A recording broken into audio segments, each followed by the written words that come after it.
शुक्ला रुक करेंगे खबरों का, लेकिन उससे पहले नजर डालेंगे सुर्खियों पर।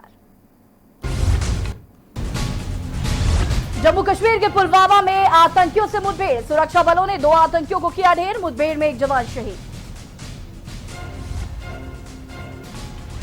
कर्ज माफी के इंतजार में मध्य प्रदेश के 22,81,000 किसानों पर डिफॉल्टर होने का खतरा, साल भर में 24% बढ़ा कृषि खातों का एनपीए।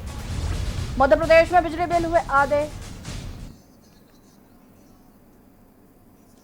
और सीधे आपको ले चलते हैं उड़ीसा, जहां पर जगन्नाथ यात्रा हो रही है, वो आपको दिखा देते हैं। और ये सीधी तस्वीरें आपको दिखा रहे हैं पुरी की, जहां पर जगन्नाथ रथ यात्रा निकाली जा रही है। बता दें कि जगन्नाथ रथ यात्रा इस बार बहुत सादगी के साथ निकाली जा रही है। के न्यूज आपको एक्सक्लूसिव तस्वीरें दिखा रहा है जगन्नाथ रथ यात्रा की। बता दें कि पहले सुप्रीम कोर्ट ने आदेश दिया था कि इस बार जगन्नाथ रथ यात्रा नहीं निकलेगी, लेकिन बाद में सुप्रीम कोर्ट ने अपने फैसले को बदलते हुए कुछ शर्तों के साथ जगन्नाथ रथ यात्रा करने की इजाजत दी। जिसके बाद आपको बता दें कि आम लोग इस जगन्नाथ रथ यात्रा में शामिल नहीं हो पाएंगे। सिर्फ जो वहां के पुजारी हैं या आसपास के जो लोग हैं, बस वही जगन्नाथ रथ यात्रा में शामिल हो सकते हैं, वो भी नियम और शर्तों के साथ।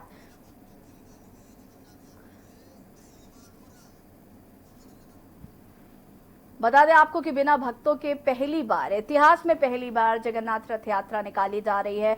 आपको बता दें कि इससे पहले जब जगन्नाथ रथ यात्रा निकाली जाती थी तो लाखों की संख्या में यहाँ पर लोग मौजूद होते थे, लाखों की संख्या में यहाँ पर भक्त आते थे, करोड़ों की संख्या में यहाँ पर भक्त मौजूद होते थे। लेकिन इस बार ऐसा कुछ भी नहीं है, शर्तों और नियम के साथ ही जगन्नाथ रथ यात्रा निकाली जा रही है। जैसे कि आप तस्वीरों में भी जयकारे सुन सकते हैं, लोगों में काफी जोश है, लेकिन आम लोग जो हैं वो इस जगन्नाथ रथ यात्रा में शामिल नहीं हो पाए। इतिहास में ऐसा पहली बार हो रहा है।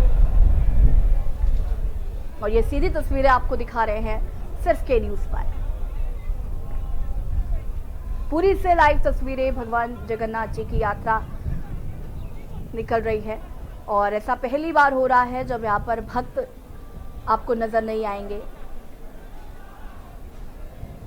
और ये भी पहली बार हो रहा है कि जगन्नाथ रथ यात्रा, इस बार कहा जाता था कि अपनी मौसी के घर जाते थे भगवान जगन्नाथ, लेकिन इस बार वो अपनी मौसी के घर नहीं जाएंगे, सिर्फ मंदिर परिसर में ही उनकी रथ यात्रा निकाली जाएगी। आप देख पा रहे तस्वीरों में ज्यादा भीड़ नहीं है यहाँ पर। और इससे पहले जब जगन्नाथ रथ यात्रा निकाली जाती थी तो यहाँ पर लाखों करोड़ों की संख्या में श्रद्धालु मौजूद होते थे, देश विदेश से इस रथ यात्रा में शामिल होने के लिए श्रद्धालु आते थे। लेकिन इस बार ऐसा नहीं हो रहा है। इतिहास में पहली बार ऐसा हो रहा है कि बिना भक्तों के जगन्नाथ रथ यात्रा निकाली जा रही है। और ऐसा सिर्फ कोरोना वायरस की वजह से हो रहा है, जिससे पूरे देश को परेशान करके रखा है। 2500 वर्ष के बाद ये ऐसा हो रहा है कि यहाँ पर बिना भक्तों के ही जगन्नाथ रथ यात्रा निकाली जा रही है। और आपको बता दें कि इस रथ यात्रा में सिर्फ वही लोग शामिल हैं जिनका चेकअप किया गया और रिपोर्ट नेगेटिव आई है, उसके बाद ही उनको मंदिर परिसर में जाने की अनुमति मिली है।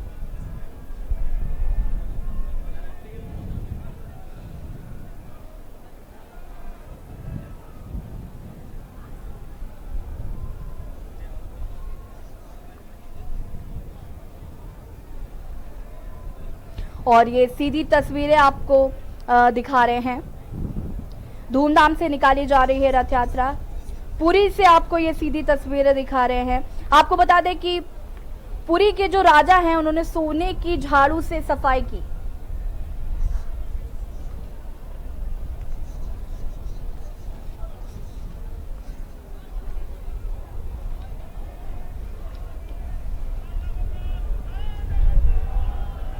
हर साल की तरह इस बार भी भगवान जगन्नाथ की ऐतिहासिक रथ यात्रा निकाली जा रही है, लेकिन कड़ी शर्तों के साथ। जगन्नाथ मंदिर में रथ यात्रा के दौरान पुरी के राजा गजपति महाराज ने सोने की झाड़ू से सफाई करके छेरा पहरा की रस्म अदा की।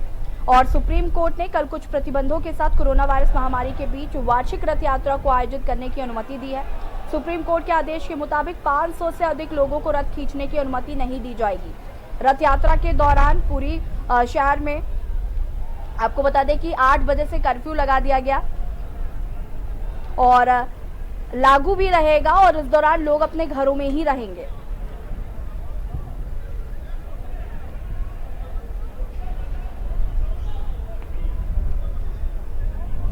बता दें आपको कि सुप्रीम कोर्ट के निर्देश के बाद रथ यात्रा में शामिल होने वाले सभी लोगों का कोरोना टेस्ट कराया गया था और कोरोना संक्रमित सेवायत को रथ यात्रा में शामिल नहीं होने दिया गया।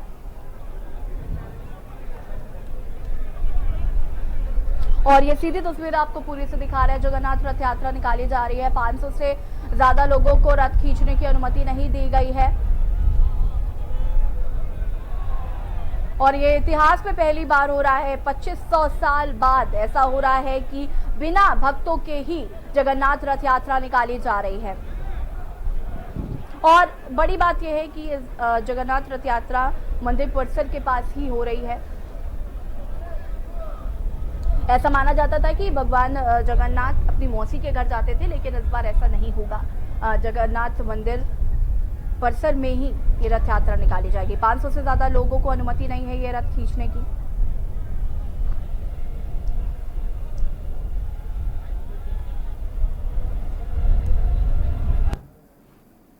और ये सीधी तस्वीरें आपको दिखा रहे हैं पुरी से जहां पर भगवान जगन्नाथ जी की रथ यात्रा निकाली जा रही है। जैसे कि आप तस्वीरों में भी देख सकते हैं, ऐसा पहली बार हो रहा है जब भक्त शामिल नहीं हो पा रहे हैं रथ यात्रा में। कहीं ना कहीं लोगों में मायूसी भी है कि रथ यात्रा में वो शामिल नहीं हो पाए, लेकिन कोरोना वायरस के चलते सुप्रीम कोर्ट के आदेश के बाद सिर्फ 500 लोग ही इस रथ को खींचने की अनुमति दी गई।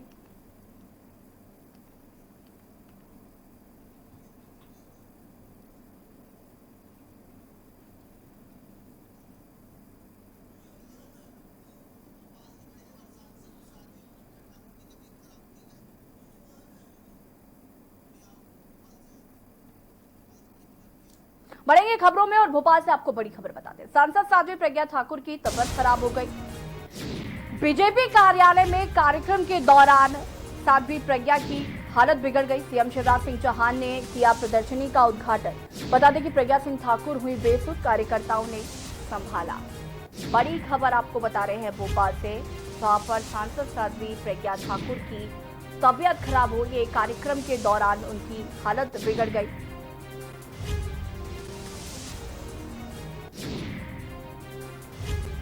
प्रज्ञा सिंह ठाकुर बेसुध हो गई और उनके कार्यकर्ताओं ने फिर उन्हें संभाला। कुछ देर बाद उनको वहां से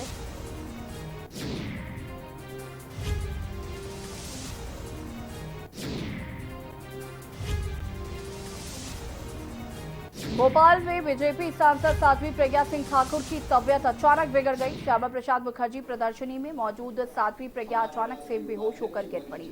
लोगों ने उन्हें किसी तरह से उठाकर कुर्सी पर बैठाया।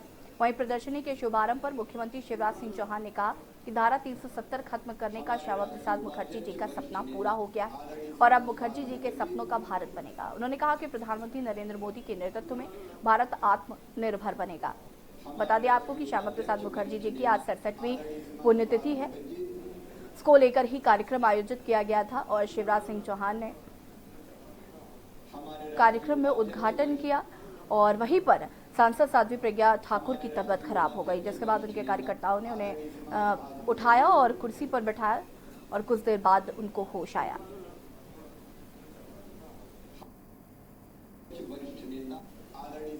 जैसे कि आप तस्वीरों में भी देख पा रहे हैं, उनके कार्यकर्ताओं ने उन्हें संभाला। हमारे राष्ट्रीय उपाध्यक्ष वरिष्ठ नेता आदरणीय श्रीमान सुभाष मुखर्जी।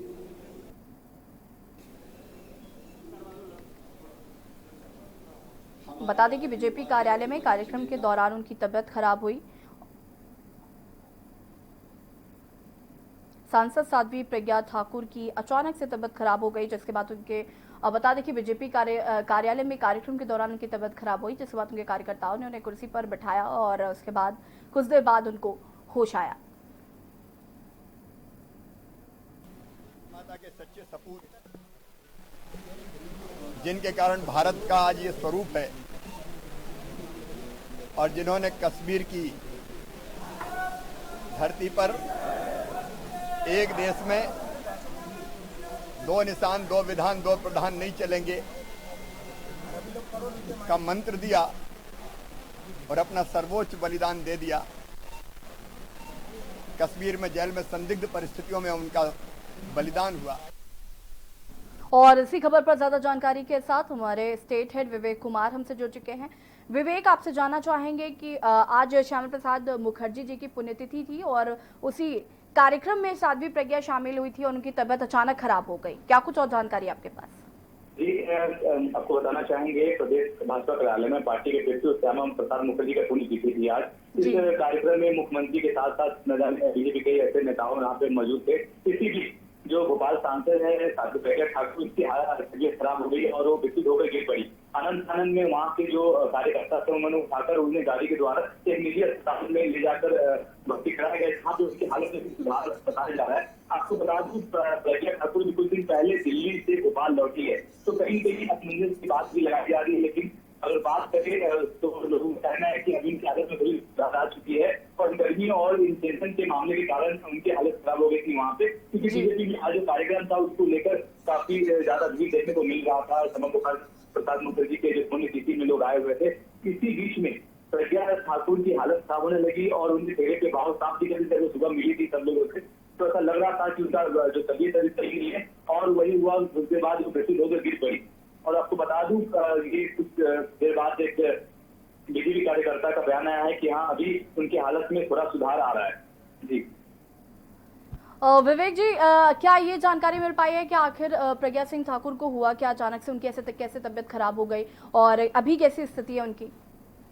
शुरुआत मामले की बात करें तो शुरुआत के लोगों का बात यही पता चलता है कि जो वहाँ का माहौल था, टेंशन माहौल था और उनके जो तबीयत अंदर से काफी ज्यादा खराब थी। और आपको मैं बार बार बताना चाहूंगा कि कुछ दिन पहले प्रज्ञा सिंह ठाकुर दिल्ली से भोपाल आई थी और इनके इल्जाम भी लगाया जा रहा था कि ये कोरोना काल में अपने क्षेत्र से यहाँ से क्षेत्र से गायब थी। तो उन्होंने सफाई भी दिया था, टेनिस के माध्यम से बताया भी था इन्होंने कुछ दिन पहले कि दिल्ली में लॉकडाउन के कारण सरकार के नियम का पालन करने के लिए दिल्ली में रह रही है और जैसे सब कुछ नॉर्मल हुआ तो फिर से भोपाल आ गई है और अपना कार्यभार संभालने के लिए तैयार है। लेकिन आज जिस तरह की पुण्यतिथि में इनके चेहरे का भाव दिख रहा था, इससे लग रहा था कि इनकी जो स्वास्थ्य है अभी ठीक नहीं है और कुछ देर बाद ही ये बेसिक हो गई।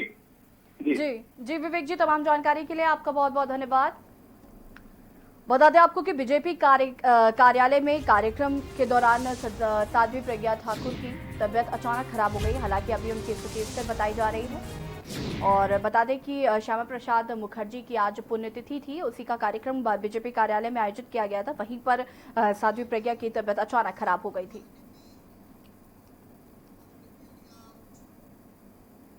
बढ़ेंगे खबरों में।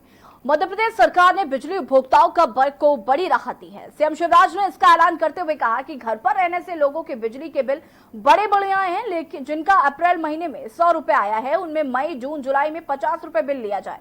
इससे 56 लाख उपभोक्ताओं को 255 करोड़ का लाभ होगा, जो हम सरकारी खजाने से बिजली विभाग को देंगे। उन्होंने कहा कि 100 से लेकर 400 रुपए बिजली बिल वालों को सिर्फ 100 और 400 से अधिक बिल वालों को केवल आधा बिल देना होगा। इससे उपभोक्ताओं को 183 करोड़ रुपए का फायदा होगा, जिसका वहन सरकार करेगी। पूरे प्रदेश से हमारे बिजली उपभोक्ता जिनके घरों पर बिजली जलती है, ऐसे मेरे सभी प्रिय बहनों और भाइयों, आप सबको नमस्कार। आप सब जानते हैं इस समय हमारा पूरा देश और दुनिया भी कोरोना के संकट से जूझ रही है। अब ऐसी परिस्थिति में जब काम धंधे चल नहीं रहे, रहना घर पर है और बड़े बड़े बिजली के बिल आ जाएं, कितने बड़े बिल भरें कैसे? और जब इस समस्या का पता चला तो हमने फिर तय किया, संबल योजना बना के तय किया कि बिजली के बिल बड़े नहीं आएंगे, छोटे आएंगे। संबल योजना के एक उद्देश्य था गरीबों को सस्ती बिजली देना। और मैं उसके लिए प्रतिबद्ध हूं। सस्ती बिजली गरीबों को दी जाएगी। हमने तय किया कि मार्च 2020 की स्थिति में हमारे संबल योजना के गरीब वो हितग्राही जिनका अप्रैल महीने में 100 रुपए का बिल आया है, उनसे अप्रैल, मई और जून 3 महीने का बिजली का बिल केवल 50 रुपया लिया जाएगा। प्रदेश के 22,81,000 किसान बैंकों का कर्ज नहीं चुका रहे। इससे इन पर डिफॉल्टर होने और अगले सीजन में कृषि लोन नहीं मिलने का खतरा बढ़ गया है। राज्य स्तरीय बैंकर्स समिति आज को मुख्यमंत्री शिवराज सिंह चौहान के सामने इसका ब्यौरा रखेगी। इसके बाद आगे की कार्रवाई तय होगी। दरअसल इन किसानों पर कुल 15,000 करोड़ रुपए का कर्ज है। ज्यादातर ने 50,000 से लेकर 2 लाख रुपए तक का कर्ज ले रखा है। पिछली कांग्रेस सरकार के समय 45,81,000 किसानों को 23,000 करोड़ रुपए का कर्ज माफ करने की योजना शुरू हुई। 10 मार्च तक की स्थिति में 23 लाख किसानों का 8,000 करोड़ रुपए का कर्ज माफ भी हो चुका है, लेकिन शेष बचे 22,81,000 किसान अभी भी कर्ज माफी के इंतजार में हैं।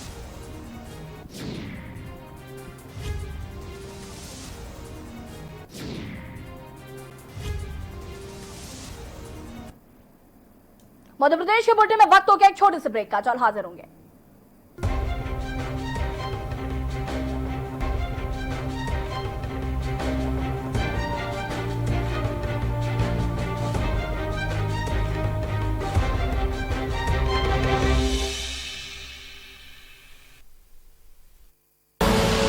आप देख रहे हैं के न्यूज, खबरों का सारथी।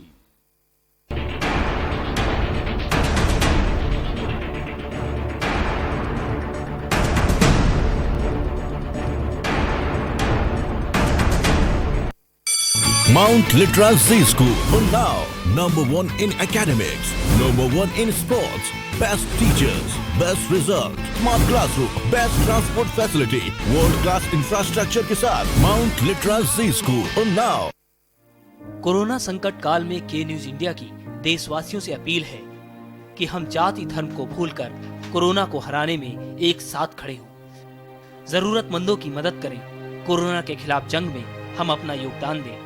हम सब मिलकर लड़ेंगे और मिलकर जीतेंगे। केबल ऑपरेटर्स जो पहुंचाते हैं आप तक हमारी हर बात, सजगता और समझदारी जिनकी है पहचान, जो है कोरोना योद्धा, जो है जिम्मेदार। इन कोरोना योद्धाओं को के न्यूज का सलाम। आप हैं तो हम हैं, आपके बिना हम कुछ नहीं। देश भर के केबल ऑपरेटर्स कोरोना योद्धाओं का के न्यूज की तरफ से हार्दिक अभिनंदन। आप देख रहे हैं के न्यूज, खबरों का सारथी।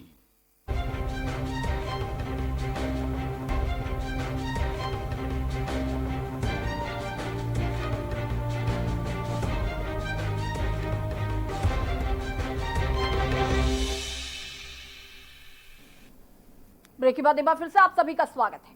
भारत में लगातार कोरोना अपने पैर पसारता हुआ नजर आ रहा है। बता दें कि कोरोना रिपोर्ट के मुताबिक अभी तक भारत में 4.5 लाख से ऊपर कोरोना पॉजिटिव पाए जा चुके हैं।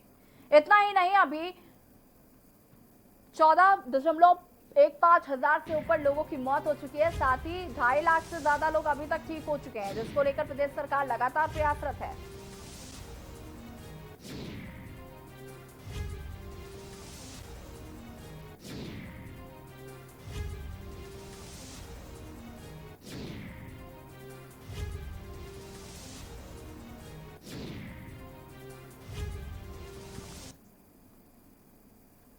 पिछले 5-6 दिन से अटका मॉनसून मंगलवार से फिर रफ्तार पकड़ सकता है।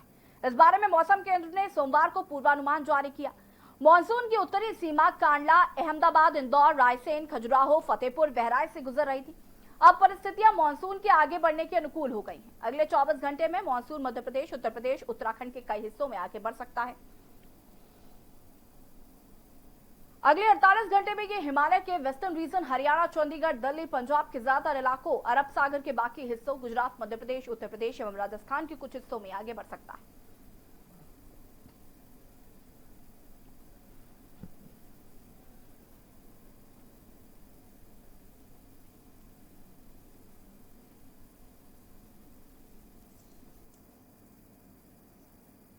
खबर इंदौर से है। शहर में स्वास्थ्य सेवा के क्या हाल है, इसका अंदाजा इसी बात से लगाया जा सकता है कि एक फिजियोथेरेपिस्ट को इलाज के लिए 4 अस्पतालों में भटकना पड़ा। उन्हें सीने में दर्द उठा, लेकिन कोरोना संक्रमण की आशंका के चलते ग्रीन जोन के किसी अस्पताल ने उन्हें भर्ती नहीं किया। आखिरकार हार्ट अटैक से उनकी मौत हो गई।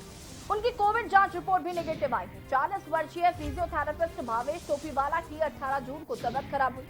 उन्हें सीने में दर्द और सांस लेने में तकलीफ हुई। पत्नी पहले उन्हें निजी अस्पताल ले गई, लेकिन डॉक्टर्स ने संक्रमण की आशंका में दूसरे अस्पताल जाने को बोल दिया। पत्नी के मुताबिक वे 4 बड़े अस्पतालों में गए, लेकिन किसी ने उन्हें एडमिट नहीं किया। इसके बाद पति को अरविंदो अस्पताल में भर्ती करवाना पड़ा, पर जान नहीं बच पाई।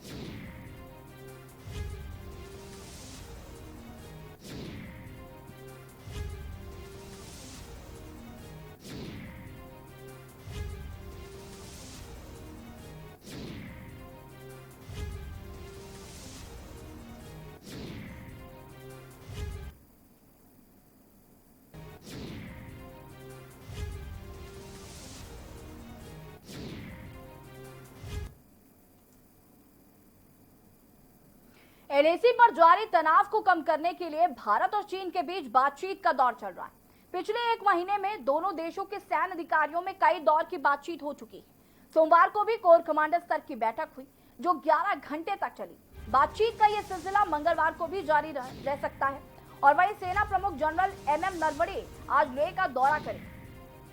सेना प्रमुख ने 14वीं कोर के सैन्य अफसरों के साथ हालात का जायजा लिया। भारत और चीन के सैन्य अधिकारियों की यह बैठक गलवान घाटी में हुई हिंसक झड़प के बाद बढ़े तनाव को कम करने को लेकर हो रही। इससे पहले सोमवार को जब चीन के नियंत्रण वाले हिस्से मोडो में बैठक हुई, तो भारत ने चीन से साफ शब्दों में कह दिया कि वो 5 मई से पहले जिस जगह पर था उस जगह पर वापस लौट जाए।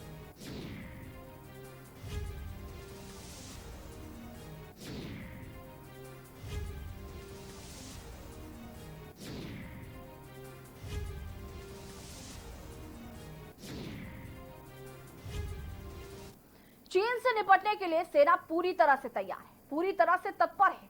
चीन लगातार गुस्ताखी कर रहा है। सीमा पर चीन की चालबाजियां लगातार जारी है। तो वहीं चीन की हर हरकत का जवाब देने के लिए भारतीय वायुसेना लगातार लेह में हर हरकत की निगरानी कर रही है। मंगलवार की सुबह भी लेह के एयरबेस से भारतीय वायुसेना के जवानों ने चीन को अपनी औकात में रहने का संदेश दिया और हवाई सर्वे कर अपनी सीमाओं की रक्षा करने का जज्बा दिखाया। जैसे कि आप तस्वीरों में भी देख सकते हैं, ये लेह की तस्वीरें हैं। एयरफोर्स सीमा की निगरानी की जा रही है।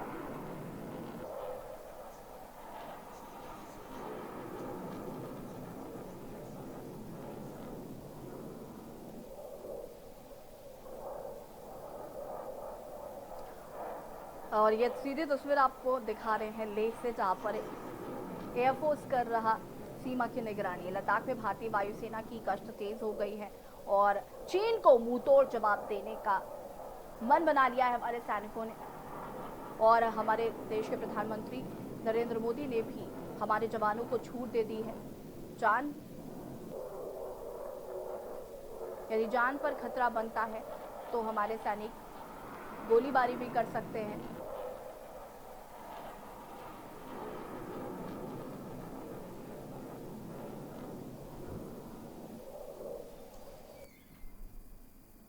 जम्मू और कश्मीर के पुलवामा में सुरक्षा बलों और आतंकियों के बीच मुठभेड़ हुई। पुलवामा के बांजू इलाके में जारी मुठभेड़ में सुरक्षा बलों ने 2 आतंकियों को मार गिराया। हालांकि सीआरपीएफ का एक जवान भी शहीद हो गया। इलाके में सर्च ऑपरेशन जारी है। कश्मीर जोन के आईजी विजय कुमार के मुताबिक मुठभेड़ में अब तक 2 आतंकवादी मारे गए हैं। इससे पहले रिपोर्ट के अनुसार पुलिस सेना और सीआरपीएफ की एक संयुक्त टीम ने बांजू में सर्च ऑपरेशन शुरू किया। जैसे ही सुरक्षा बलों ने संदिग्ध स्थान का घेराव किया, आतंकवादियों ने उन पर फायरिंग कर दी। सोमवार को पुलवामा के स्वार सेक्टर के बाटगुंड के सीआरपीएफ कैंप के पास फायरिंग के बीच ग्रेनेड से हमला किया गया। पिछले 4 महीने में आतंकी संगठन लश्कर-ए-तैयबा, जैश-ए-मोहम्मद, हिजबुल मुजाहिदीन और असार गजवात उल हिंद के कई कमांडरों को ढेर किया जा चुका है। सुरक्षा बल लगातार कश्मीर घाटी में आतंकियों को ढेर कर रहे हैं और इस साल अब तक 100 से 100 से ज्यादा आतंकी मारे जा चुके हैं।